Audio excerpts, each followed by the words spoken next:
The weird circle.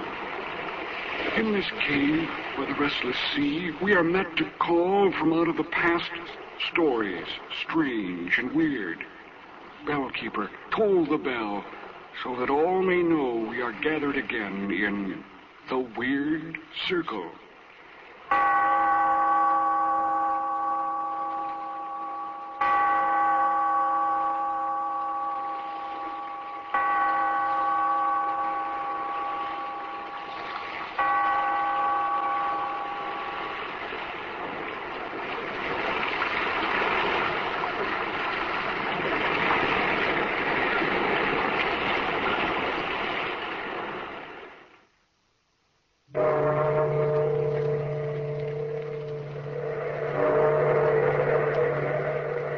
Of the past, phantoms of a world gone by, speak again the immortal tale, The Bride of Death.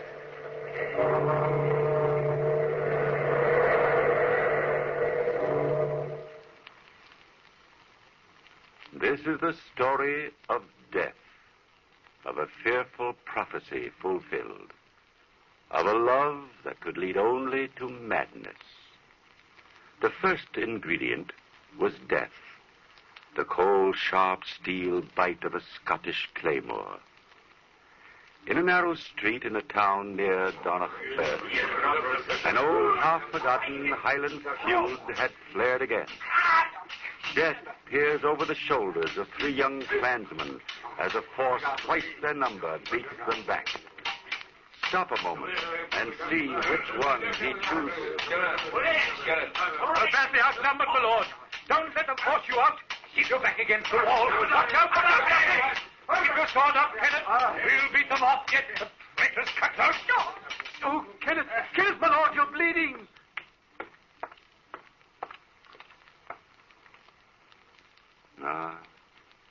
Death has chosen Kenneth, Earl of Dunbar, oldest son of the noble Scottish house. The shouted encouragements of his servant Bruce will not help him now. The tears of his younger brother Douglas come too late. Together these two carry the wounded man into the home of the Dominie. But the services of this holy man will not change the mind of death. Come, my son. Let us leave the brothers alone. It's the least that we can do at this moment. You've been wounded in the service of your masters. Oh, it's only a scratch, Dominie. I'd have died for either of them. Each man must do his own dying. Even Kenneth, Earl of Dunbar. I believe the younger brother called you Bruce. We shall have to tear your sleeve, Bruce, to dress your arm. I can't believe it, sir. You don't know his lordship.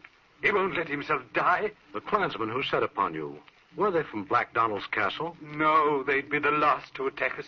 That feud has long been over. Derek MacDonald's daughter, Lady Margaret, is to marry young Kenneth. We were on the way to the castle for the betrothal feast. But the brothers have been away from Scotland most of their lives. The Earl of Dunbar and his bride-to-be can't have seen each other since they were children. Yes, but it was all arranged by their families years ago. He was to meet his bride for the first time. Oh, you don't know how much it counts on this happiness, Dominie. I think I do, Bruce. Did you hear the words he spoke to us before we lost consciousness? You wouldn't find that strange if you knew Kenneth, sir. A man of iron will. There was an uncanny look in his eyes as he said it. Living or dead, he said, he'd seek her out and have her for his own. Living or dead. The death bell. Yes, Bruce. Your master is dead. The betrothal feast will never see its guest of honor. Why, my son, you're trembling. Suddenly, Dominie, I'm afraid. You didn't know this man. I tell you, it'll take more than death to stop Kenneth, Earl of Dunbar. Nevertheless, death was the first ingredient. It was in the mind of Lady Margaret as a girl that the fearful prophecy was planted. But even today, neither her father nor her Aunt Mary know it is there. But it was the second ingredient. It was fear. No, Father. You can't make me do it. I will not marry the Earl of Dunbar. I'll never marry anyone. Young Kenneth is not just anyone, Margaret. Please try to understand, Davok. Margaret's high-strung. She's been alone too much. And now this sudden plan of marriage to a man she's never seen. That none of us have seen. 20 years ago, you and Kenneth Dunbar played together as children. His father, once the feud was over, became my best friend. We have followed closely his career on the continent. A career of bloodshed and violence. A professional soldier. And now that he's returning to Scotland, you remember some absurd plan of the past to unite his clan and ours. You remember the Dunbar wealth. Margaret, that's not fair to your father. All of us consider the Earl of Dunbar a fine match for you in many ways. You've forgotten the stories of his fits of violence, his strange moods, his cruelty and overbearing willpower. Gossip. Gossip in your overwrought imagination, Margaret. I have never intended to force you into this marriage. Oh, Father, if you'd only... I haven't finished, Margaret. I still don't intend to force you into it. The banquet this evening was arranged to, shall I say, bring you young people together. Let it rest at that. But of one thing I am determined. If you reject the Earl of Dunbar, young Kenneth, you shall have no other husband while I live. Thank you, Father. Thank you. The guests have already begun to arrive. The guest of honor will be here before sundown. We both have duties to perform, Margaret. Now that he's gone, come here and sit beside me. I'm sorry I acted so silly, Aunt Mary. But if you only understood how I feel. I think I do, dear. You're frightened. I am. But not of young Kenneth Dunbar. It's grandfather's prophecy, Aunt Mary, that frightens me. Nonsense. Black Donald may have been eccentric, but he couldn't foretell the future, Margaret. And then there was the story that he'd made a bargain with death for being rescued from this room. And a prophecy of some kind that no one ever knew about. And it's this superstitious nonsense that's been frightening you, Margaret? It isn't nonsense, Aunt Mary. You see, I found the prophecy. It says, the last born of Black Donald's clan shall be the bride of death. Oh, you poor child. To have been living in the shadow of that fear. And all on account of that crazy old man. The bride of death. Oh, don't look like that, Margaret. I can't imagine anyone more alive than Kenneth. You could hardly call the Earl of Dunbar a spectre bridegroom. I know, and yet somehow I'm afraid. I'm terribly afraid. There we have two ingredients. All we have to do is to mix them. Perhaps woven together in just the right pattern, they might create a dark tapestry of madness. Twilight has fallen over the wildness of the moors, and a soft wind moans through the trees in the garden back of the castle. Lady Margaret has slipped away from her guests.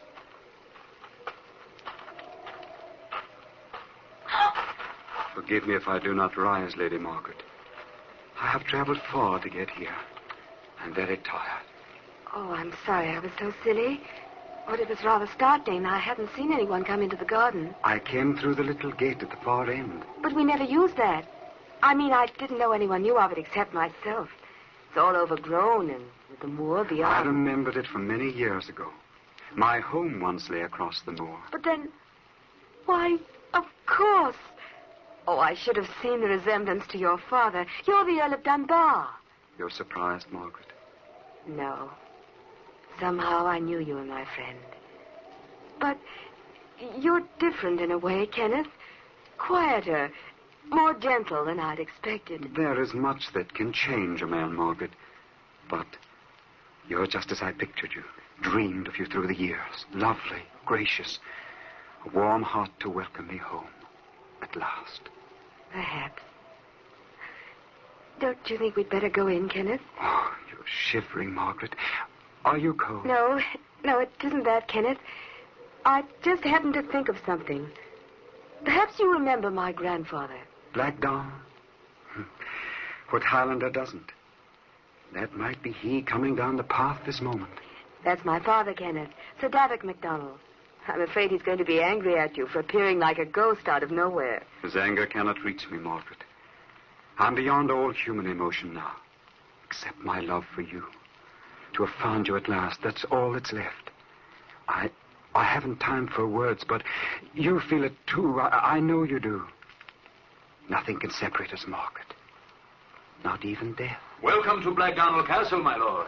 I had almost given you up. You see, Father, Kenneth slipped in by the back way. I happened to see him here. I know, Margaret. Your servant told me I'd find you here, Kenneth. The man is strangely frightened. Bruce has had a trying day, Sir Davok. We both have. I hope you'll excuse us early. Nonsense, my boy. You'll spend the night here. Now come along. My guests are anxious to meet you. Your fame has preceded you to Cairn Nagasha. Even so, it has come too late. What's the matter, Kenneth? You're not well. Do look a trifle pale, my boy. It's nothing, Sir Davok. A recent wound. I lost a lot of blood. Margaret, please stay near me. My time is short. But time is not an ingredient, nor space. One evening may be an eternity, or it may only be a fraction of a fraction when love awaits the tolling of the midnight bell. Oh, there you are, Davok. I've been looking for you. It's nearly midnight and the guests are expecting a toast to the Earl of Dunbar. Mary, I don't understand that young man's behavior. All evening he's avoided me. He's avoided everyone, Davok, except Margaret. I don't think his eyes have left her face all evening. It's very strange. I've an uncanny feeling he means her harm. Mary, do you think I've made a mistake? My daughter and a man we know nothing of? I've never seen Margaret look so happy, Davok, and this in spite of the fears she's carried. Clan or no clan, I've a good mind to put a stop to the whole affair. I've been too hasty. A Highlander for a son, not a pale-faced imitation, no matter how noble his family. Let no one say MacDonald gave his daughter to be the bride of a bloodless ghost of a man. The bride of death. Oh, for heaven's sake, pull yourself together, woman. Our friends are staring at you. Your daughter and the Earl of Dunbar, they're together in the courtyard now. And what of that, Wallace? His lordship has ordered his horse. He means to leave. And Sir Davok, he means to take Lady Margaret with him. What? He avoids me like the plague, then seeks to take my daughter from me without so much as by your leave?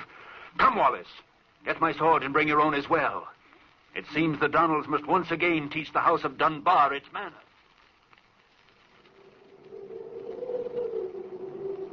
There he is, Sir Davok. Lady Margaret, too. The servant already mounted.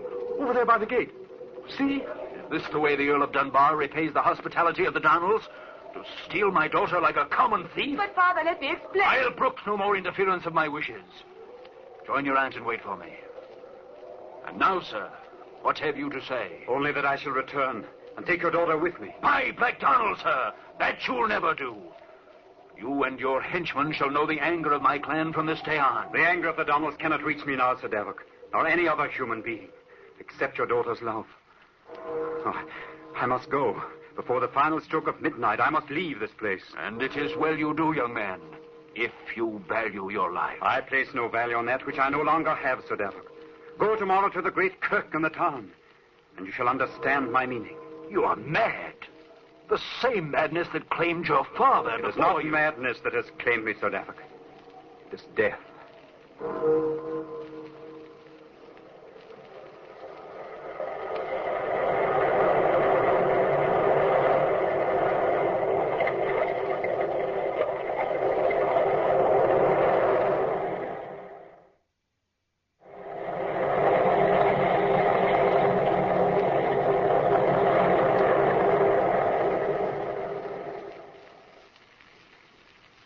All the ingredients have gone into our story but one. The fear in the mind of Lady Margaret is a result of Black Donald's prophecy that the last born of his line would be the bride of death. The fulfillment of this dire foreboding seemed close at hand when her promised bridegroom, Kenneth, Earl of Dunbar, was stabbed to death on the day of his betrothal feast.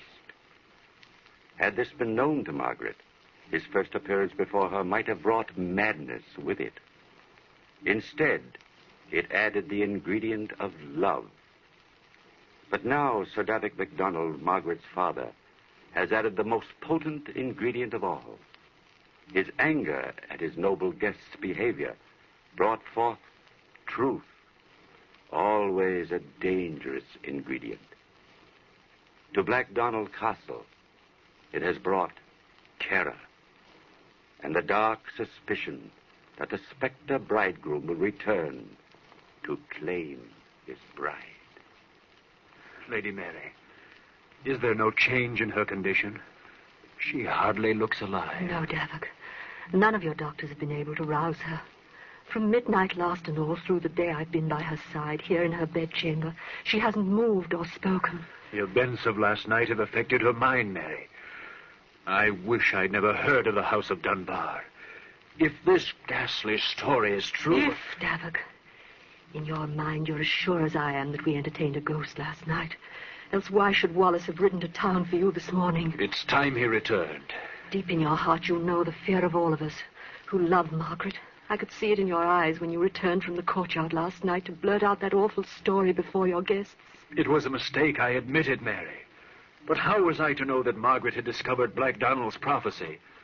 How was I to know her horror of being the bride of death? You should never have promised her to a man we hadn't seen. You knew the reputation of Kenneth Dunbar. A strange, wild Highlander with an iron will that has given him life even in death. And now his threat to take her with him. Quiet, woman. Kenneth, Earl of Dunbar, shall go back to his grave without her. The Donalds fear no man, living or dead. Sir Davok. Wallace, come in quickly. What have you found? But Lady Margaret, sir, I do not want to frighten her again. She can neither see nor hear you, Wallace. But you do not need to speak. I can read the answer in your face. We heard the truth from the lips of a dead man last night. It is true, Sir Davok. His lordship was killed while on his way to the castle. I could not even get near the kirk. Clansmen from the hills have poured into town to view his body as it lies in state. Hannah. Hush, Margaret. Don't be frightened. No harm shall come to you. Watch over her well, Mary. It may be that she will awaken soon. I must decide what shall be done. Come, Wallace. We have much to think of. Hannah. Margaret, child, try to hear me. This evil thing will never reach you. I shall watch over you. Try to forget your fears. Forget all about the Earl of Dunbar. She has no fear of me, Lady Mary. You...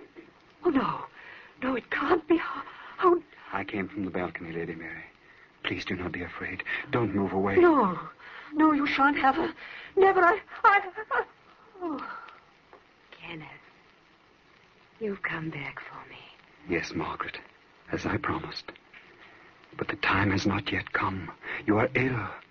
We must wait a little while. But you will come back for me? Very soon, my darling. Through the fears of those about you, through the dark prophecies of the past, I'll come. You're not afraid? My fear was only that you'd left me, Kenneth. There are no words that matter anymore. I only know that I love you, that you're unhappy, that you need me. We shall be together soon. Come, sleep now, and know that from wind-swept moors outside your window, I shall be watching over you.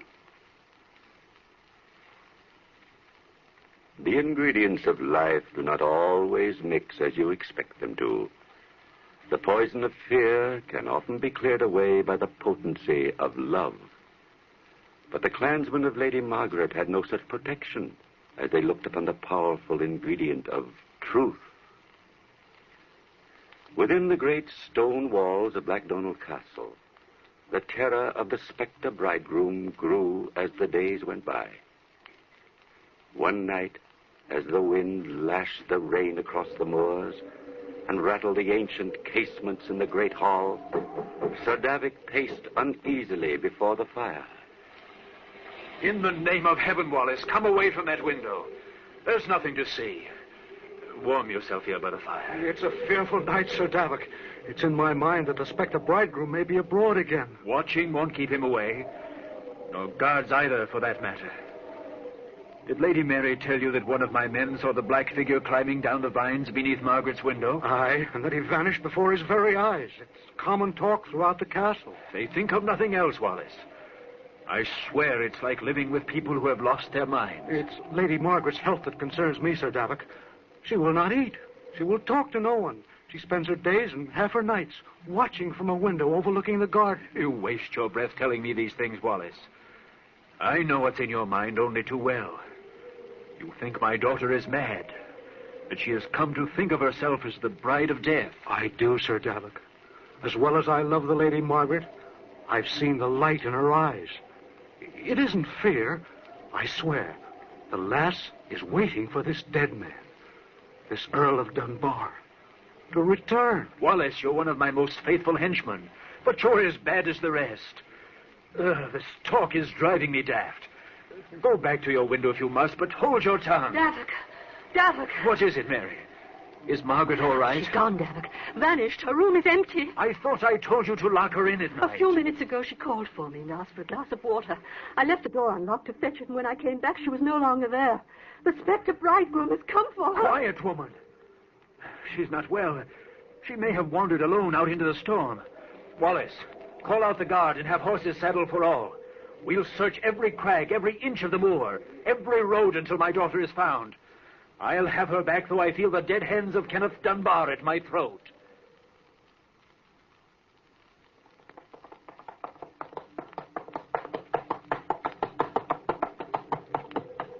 Hold, Wallace.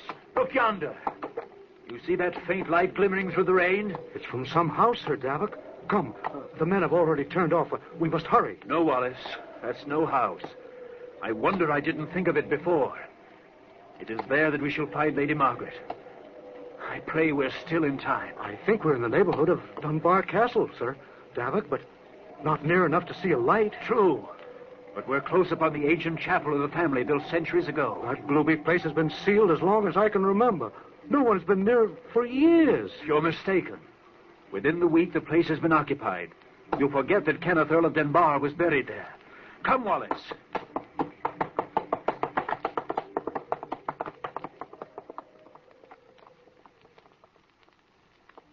Leave the horses, Wallace. Hurry. I see the chapel door stands ajar. This is not to my liking, Sir Davik. If I could get the men... There's no time for that, you fool. Quickly now. Look. Up front near the altar. Lady Margaret and the dead man. And the dominie from the town kirk stands before them. His lips are moving. Perhaps he prays. All the prayers in Scotland will not bring life to that bloodless youth. We must stop this sacrilege. Follow close. Dominie, hold your blessing. You do not know the revolting blasphemy you commit. You're too late, Father. We fear your anger no longer. There's nothing you can do to separate us now. Margaret, if you think O'Donnell will stand by to see his daughter snatched from him by the hand of death... MacDonald, please. In the name of the friendship you once bore my father... There was no bargain that my daughter should be your bride in death. Sir Davik, the night of the feast I was suffering in mind and body. I could not speak the news I bore. You lie. At midnight, from your own bloodless lips, I heard... Your unjust accusation drove me to it. Although I have loved Margaret from the beginning of memory, I was ready to say farewell. Gentlemen, this is no place to fight with words or swords. If Sir Davik objects to this marriage... Objects? Dominie, this man is dead. The Earl of Dunbar has sold his soul to the devil to come back from the grave. Davik MacDonald, Earl of Dunbar, sleeps peacefully in the vault below us. His younger brother, Douglas, has just been joined in wedlock to your daughter. What? Douglas Dunbar. I don't condone the false impression given you by the present Earl, nor do I condone the secret wooing of your daughter. But of his love, there is no doubt. And I love him, Father. Even before I knew he wasn't Kenneth, I loved him. Nothing mattered, even Black Donald's prophecy. Douglas de la Mort. That title, given by the Normans to the second sons of the House of Dunbar, has long been forgotten, Sir Davik. I ask your forgiveness for playing the role again. I could not withhold it if I would. All this had to be, my son. Douglas de la Mort. Douglas of death. Margaret was foreordained by Black Donald himself to be your bride. The bride of death. Sometimes the ingredients of life seem to brew a dark and terrible potion. And yet there's always one final ingredient that's always there. Call it what you will. Luck, chance, fate, it is always there.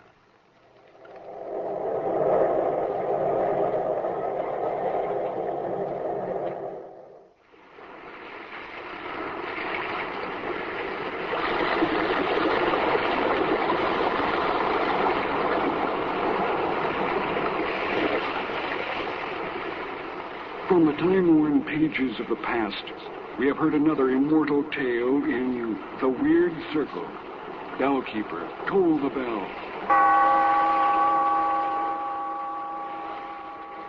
Be here in this lonely cave by the restless sea once again next time for another immortal tale in The Weird Circle.